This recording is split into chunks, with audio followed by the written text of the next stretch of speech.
Hi hello ನಮಸ್ಕಾರ ಸ್ನೇಹಿತರೆ, welcome to Sweety creations. ನಾನು ಇವತ್ತು ಮಂಗಳೂರು ಶೈಲಿಯಲ್ಲಿ ಸಜ್ಜಿಗೆ ರೊಟ್ಟಿ ಮಾಡಿದ್ದೇನೆ. ಮಂಗಳೂರಲ್ಲಿ ಉಪ್ಪಿಟ್ಟು ರವೆಗೆ ಸಜ್ಜಿಗೆ ಅಂತ ಹೇಳ್ತಾರೆ. ಈ ರವೆಯನ್ನು ಬಳಸಿ ನಾನು ಸಜ್ಜಿಗೆ ರೊಟ್ಟಿ ಮಂಗಳೂರಲ್ಲಿ ಉಪ್ಪಿಟ್ಟು ರವೆಗೆ ಸಜ್ಜಿಗೆ ಅಂತ ಹೇಳ್ತಾರೆ. ನೋಡಿ, ನಾನು ಇಲ್ಲಿ ಮಾಡಿದ್ದೇನೆ. ತುಂಬಾ ಟೇಸ್ಟಿಯಾಗಿ ಬರ್ತದೆ. ಇದಕ್ಕೆ ಬೆಣ್ಣೆ ಹಾಕಿ ತಿನ್ನಬೇಕು, ಇನ್ನೂ ರುಚಿಯಾಗಿರುತ್ತದೆ. ಮಾಡುವ ವಿಧಾನವನ್ನು ನೋಡೋಣ. ಇಲ್ಲಿ 1 ಬೌಲಷ್ಟು ನಾನು ಸಜ್ಜಿಗೆಯನ್ನು ತೆಗೆದುಕೊಂಡಿದ್ದೇನೆ. ಅದಕ್ಕೆ ಅರ್ಧ ಕಪ್ಪಿನಷ್ಟು ಗೋಧಿ ಹಿಟ್ಟನ್ನು ಸೇರಿಸಿದ್ದೇನೆ. ಈಗ ಇದಕ್ಕೆ ರುಚಿಗೆ ತಕ್ಕಷ್ಟು ಉಪ್ಪನ್ನು ಕೂಡ ಹಾಕಬೇಕು.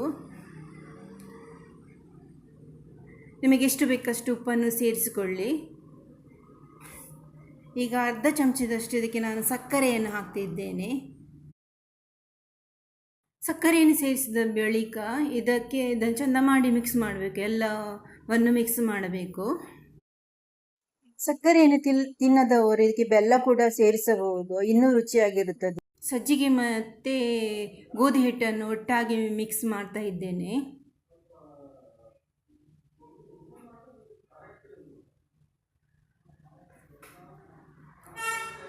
ಈಗ ಅದಕ್ಕೆ ನಾನು 1 ಬೌಲಷ್ಟು ನೀರನ್ನು ಸೇರಿಸಿ ಹಿಟ್ಟು ಕಲಿಸ್ತಾ ಇದ್ದೇನೆ.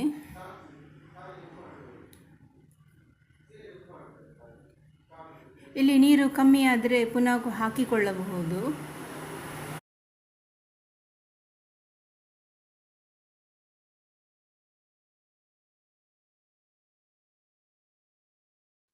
ಹೀಗೆ 1-2 ನಿಮಿಷಗಳ ಕಾಲ ಕಲಸುತ್ತಾ ಇರಬೇಕು. ಅದು ಗಂಟು ಬೀಳವಾದಾಗೆ ಕಲಿಸ್ತಾ ಇರಬೇಕು. ನೋಡಿ, ಈ ಹದಕ್ಕೆ ಬರಬೇಕು.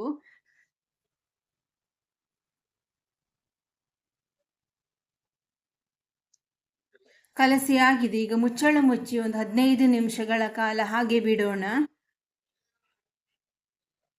ಇಲ್ಲಿ 15 ನಿಮಿಷ ಆಗಿದೆ.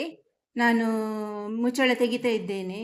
ನೋಡಿ, ತುಂಬ ದಪ್ಪ ಆಗಿದೆ. ಈಗ ಸ್ವಲ್ಪ ಅದಕ್ಕೆ ಹಸಿಮೆಣಸಿನಕಾಯಿಯನ್ನು ಸೇರಿಸ್ತಿದ್ದೇನೆ. ಬೇಕಿದ್ದರೆ ಸ್ವಲ್ಪ ನೀರನ್ನು ಕೂಡ ಪುನಃ ಸೇರಿಸಬಹುದು. ನಾನಿಲ್ಲಿ ಅರ್ಧ ಗ್ಲಾಸಿನಷ್ಟು ನೀರು ಸೇರಿಸಿ ಪುನಃ ಕಲಿಸ್ತಾ ಇದ್ದೇನೆ. ಚಂದ ಮಾಡಿ ಮಿಕ್ಸ್ ಮಾಡಬೇಕು. ಸಜ್ಜಿಗೆ ರೊಟ್ಟಿಯ ಹಿಟ್ಟು ಈಗ ತಯಾರಾಗಿದೆ. ಈಗ ಮಿಕ್ಸ್ ಆಗಿದೆ. ಈಗ ಕಾವಲಿಯನ್ನು ನಾನು ಬಿಸಿಗೆ ಇಡ್ತಾ ಇದ್ದೇನೆ. ಕಾವಲಿಯನ್ನು ಇಟ್ಟು ಸಜ್ಜಿಗೆ ರೊಟ್ಟಿಯನ್ನು ತಯಾರಿಸೋಣ.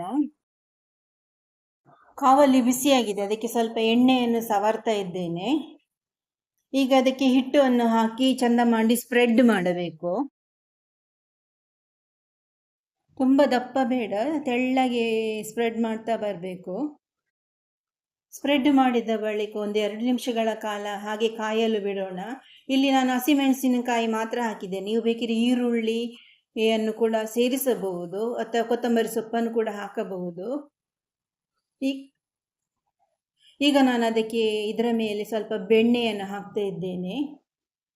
ಬೆಣ್ಣೆಯನ್ನು ಹಾಕಿ ಮಗುಚಿ ಇನ್ನೊಂದು ಬದಿಯನ್ನು ಚಂದ ಮಾಡಿ ಕಾಯಿಸಬೇಕು, ಫ್ರೈ ಮಾಡಬೇಕು. ಬೆಣ್ಣೆ ಹಾಕೋದ್ರಿಂದ ತುಂಬಾ ಟೇಸ್ಟಿಯಾಗಿ ಬರ್ತದೆ. ಇದಕ್ಕೆ ಯಾವುದೇ ಚಟ್ನಿ ಕೂಡ ಬೇಕಾಗಿಲ್ಲ, ಹಾಗೆಯೇ ತಿನ್ನಬಹುದು. ಒಂದು ಬದಿ ಕಾದಿದೆ. ಈಗ ಇನ್ನೊಂದು ಬದಿಯನ್ನು ಕಾಯಿಸ್ತಾ ಇದ್ದೇನೆ.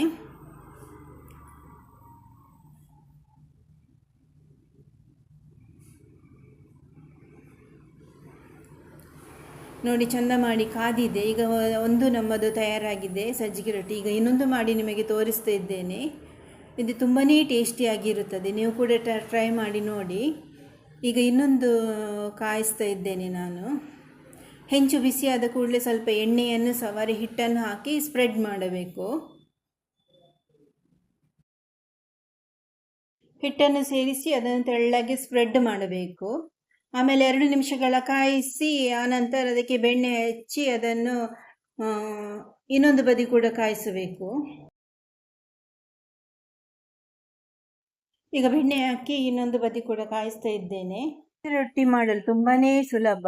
ಇದು ಹಿಟ್ಟು ಮಾಡಿಟ್ಟುಕೊಳ್ಬೇಕಂತಿಲ್ಲ, ಬೆಳಿಗ್ಗೆ ಎದ್ದ ಕೂಡಲೇ ಹಿಟ್ಟು ಕಲಸಿ ಹೊಯ್ಯಬಹುದು. ನೀವು ಕೂಡ ಟ್ರೈ ಮಾಡಿ ನೋಡಿ, ತುಂಬಾ ರುಚಿಯಾಗಿ ಬರುತ್ತದೆ. ಈಗ ನೋಡಿ, ತಯಾರಾಗಿದೆ ನಮ್ಮ ಸಜ್ಜಿಗೆ ರೊಟ್ಟಿ. ಈ ವಿಡಿಯೋ ಇಷ್ಟವಾದಲ್ಲಿ ಲೈಕ್ ಮಾಡಿ, ಸಬ್ಸ್ಕ್ರೈಬ್ ಮಾಡಿ. Thank you so much. ಮತ್ತೆ ಹೊಸ ರೆಸಿಪಿಯೊಂದಿಗೆ ಸಿಗೋಣ. ನಿಮ್ಮ ಸಪೋರ್ಟ್ ಯಾವಾಗಲೂ ಸ್ವೀಟ್ ಕ್ರಿಯೇಷನ್ಸ್ ಜೊತೆ ಇರಲಿ. ಧನ್ಯವಾದಗಳು.